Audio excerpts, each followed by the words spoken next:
Kumain na ba kayo? Mag-lunch na kayo. Yung iba dyan, di pa nag-lunch dyan. Fernandez, nag-lunch ka na? Anong ulam mo? Anong ulam mo? Adobo? Ha? Adobo. Ikaw, Rosa, saan ulam mo? Sardinas? Wala, may lalabas ba? Wala na, ano, magklase na kayo. Nagutom na kasi ako. Sir, nag-lunch ka na, sir? Hindi pa ako nagla-lunch, tato. Alam, hindi nga. Baka sa'yo yan.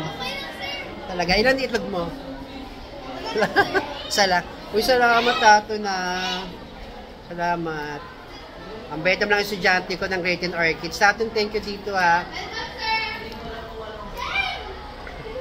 Nakalibre pa ako sa itlog.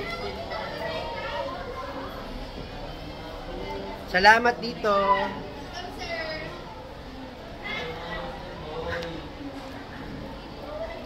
Ayoko rin kasi mag-utos sa inyo. Bawal mag-utos.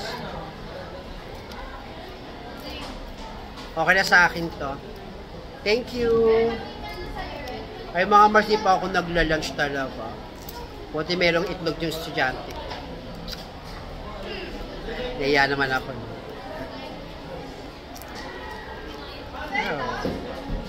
Okay, thank you ulit, ha.